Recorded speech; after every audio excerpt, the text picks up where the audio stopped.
All right, good morning, everybody. We talk about a very interesting subject that I learned about just yesterday. I never learned about this. I've been talking recently about how our Gedolim throughout the generations, throughout the centuries, had respectful relationships with members, including clergy, of other religions.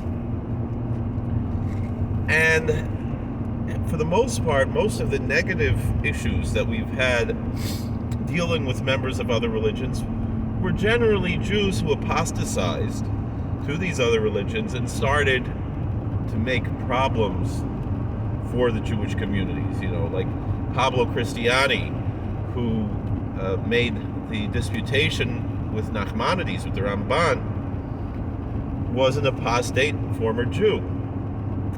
Things like that have generally been the problems, and I'm seeing now kind of the opposite is going on among people of who Baruch Hashem have come Tachas Kanfei Shechina, and we welcome them very much. That people who used to be Christians and now are Jews, and some who used to be Christians and now have joined this neo-Noahide movement that was really started by the Lubavitcher Rebbe in 1984, 85, something like that. Was never really a movement on any sizable scale before that, although many other groups have put in their approval for such movements.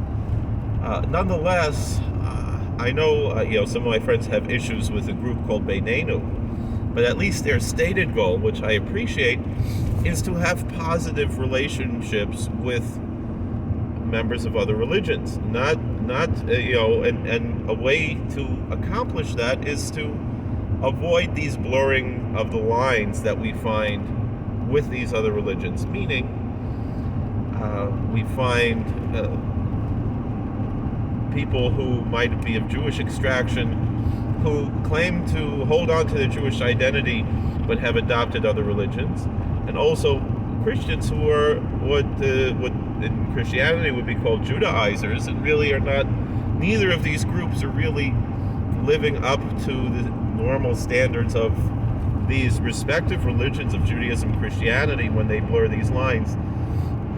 Now, I personally, politically, as a chaplain and so forth, I do have somewhat of a libertarian view of saying, we cannot control what other people do. And so just like I disagree with the Reform movement, believe it to be heretical, believe it to be problematic within Judaism, or I believe it to be away from Judaism, but nonetheless I respect those communities and their clergy and so forth, and treat them with respect, even if I personally find them to be wrong and worse than wrong, to be heretical. So too, there's a certain recognition that these groups exist, and there's not much we can do other than to try to teach our views and share our views in a respectful way, and hope that perhaps some hearts might be turned within the freedom of religion that people enjoy in this country.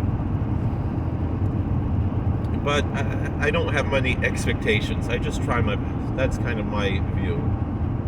And I don't really push that much. But nonetheless, I wanted to get back to this issue because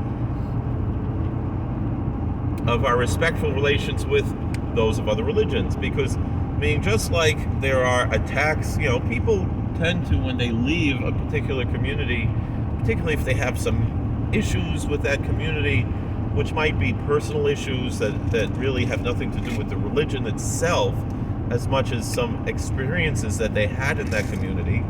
So just like Jews who apostatize or otherwise, what they say, they go off the derech. I saw someone recently said that they don't really like that term. People who are ex-Orthodox,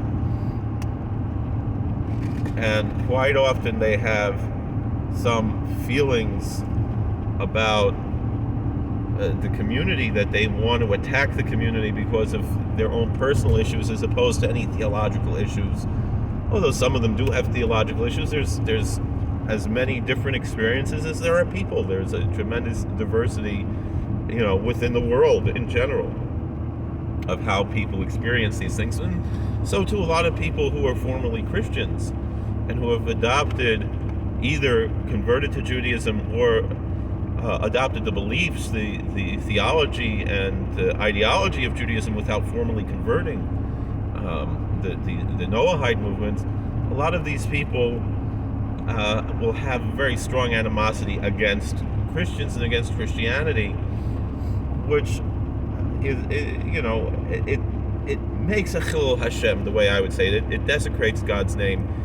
I saw a very interesting video recently, because as a chaplain I work with many different religions, and I mostly am looking for videos, YouTube videos, Vimeo videos to fulfill the religious needs, more or less, of various religions. Right now in the prison where I serve as the chaplaincy program director, we show videos every week for 11 different religions, or 11 different categories of religions, not necessarily. Some are more one religion that are served by that, and some might be categories. We're thinking of adding a 12th one right now, but nonetheless, one of the communities that we serve, even though we really only have one person who I know who watches these videos, and really maybe 2 or 3 within the prison who are identified with this community, would be the Mormons. And there was a video, there was a cartoon, a movie that came out in the 1980s called The Godmakers, which is an anti-Mormon polemic, and was made by a former Mormon. And so he presents things in a very negative light about Mormonism, which some of it is true. Much of it is true that he's presenting. In any event, there was a Mormon apologist I found on Vimeo who was commenting on this and commented and reacted to this in a very polite way, which is, what Mormons are very well known for, their politeness and their derech eretz, as we would say in our Jewish parlance. And in a certain sense, I found that, what, like Chazal say, like our sages say, yesh chochma ba'amim, that there is wisdom among the nations. Getting a thumbs up for my Trump stickers on my car. So anyway,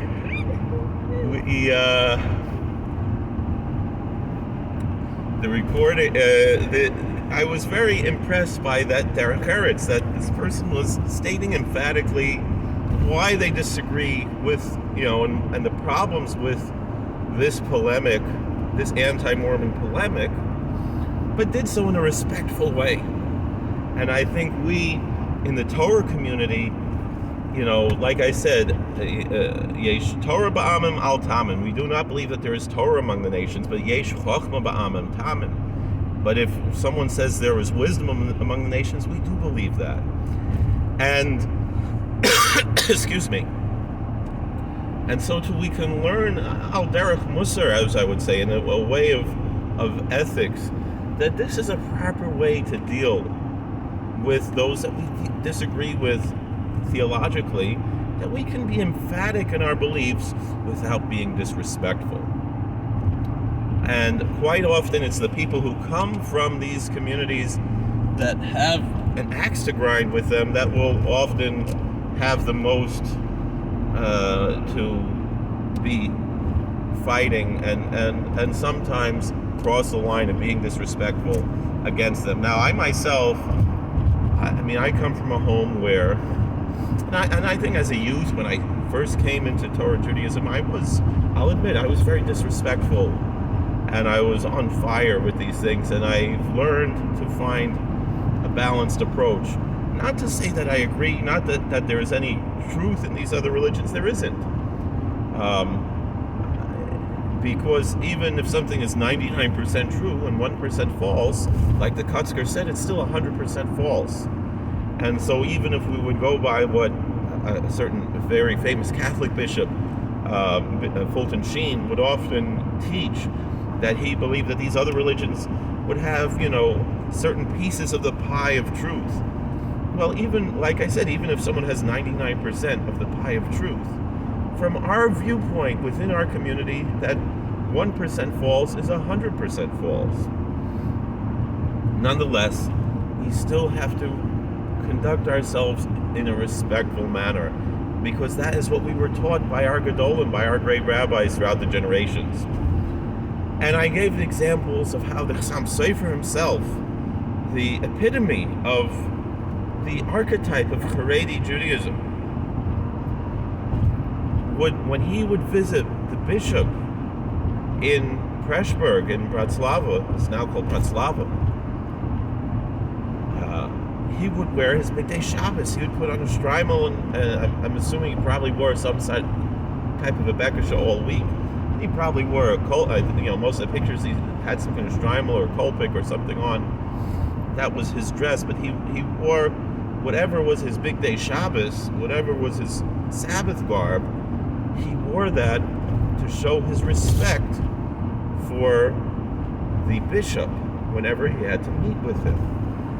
And I found, this is what I want to discuss, I found a source for this. And so too, we have a lot of records of many of our Gedolim interacting with Christian clergy in a respectful way, and so too those who lived in Islamic countries with their interactions with the sheikhs, with the imams of the Islamic community, also was with respect, and I would imagine all the more so, the Jews who lived in India, when interacting with Hindu authorities, did so respectfully, although the Indian community was never very large, but there was, always Jewish communities in India for centuries, and there still are to today. And so too, that's a religion that in its form would be radically different than our religion, as opposed to, Christianity, which shares scripture with us, and Islam, which shares theology with us. There's certainly a lot more common ground that we could share with those religions. It wasn't about the theology, it was about respect. It was about showing respect to authority, showing respect to offices, and that was the manner in which our Gedolim conducted themselves throughout history. I found something fascinating because, I'm very proud of my heritage of being an Einikal of the Chavos Yair, Rabbi Yorechaim Bachrach. Zechusi G'lein B'al Klei Yisrael Amen. His yahrzeit was a little over a week ago, and yesterday was a week ago, or actually today was a week ago. It was last Sunday was the yahrzeit, and he wrote a tremendous amount, most of which was never published and remains Ksav Yad, remains in manuscripts. He lived in the 1600s, and he served as chief rabbi of various cities, but most of his life he was just a member of the community. And one of the towns which is one of the most famous historical Jewish communities, where he briefly served in the role where both his father and grandfather served as chief rabbi, was in Worms in Germany, near the border of France. And that's, of course, Rashi had a connection there, even though he didn't, live most of his life in Worms. He had a strong connection to the Worms community as well. It was mostly in Troyes and a few other places, but did spend time in Worms and is very much connected to Worms. And many other tzaddikim, of course, the Baal Rokeach was a great Mekubal, great mystic, Rabbi Elazar of Worms, and other tzaddikim who Worms is a very famous town for. And so too my ancestors, the Bacharach family, served for several generations as the chief rabbis in Worms. And the Chavos Yair himself was actually only briefly the chief rabbi of Worms at the end of his life. And there's a whole history of that. And nonetheless, there is a sefer of Minhagei Vermiza, the customs, the community customs of Worms, which was written by Rabbi Yosef Shamish. Rabbi Yosef Monsbach was the shamus. He was the beadle, the the sexton of the Worms community. He was a tremendous Talmud Chacham, and he composed a book that recorded the Minhagim in Worms. And the version that was recently published by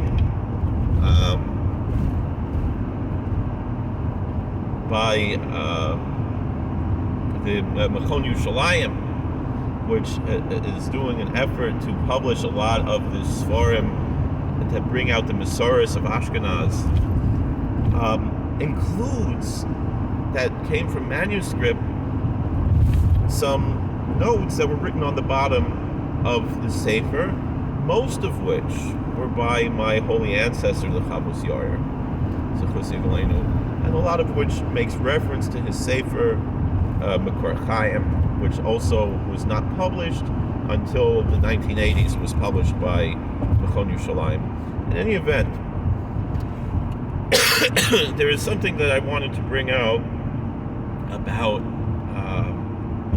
the interactions with the Christian community in Worms, and which I would assume was something that happened in other communities as well. That this was just the example, because in general, a lot of the things that are published there in Minhagei Worms, in the customs of the Worms community, actually would be the same type of customs that would appear in other Jewish communities, not only in Ashkenaz, but throughout the Jewish world. One of the chapters, which I learned yesterday, was on the appointment of a parnes. A parnes essentially would be a member of the community council, a Jewish community council. The word parnes means someone who supplies parnasa, meaning someone who is a funder of the community. And so similarly to how in many organized Jewish communities throughout the world today, you'll have a Jewish federation, and in general, the federation board will be wealthy members of the community who are donors to the community board. Of course, now it's much more secular than it was in medieval and post-medieval times. But at a certain point in history, it was obviously much more of a religious issue to have the Parnasim.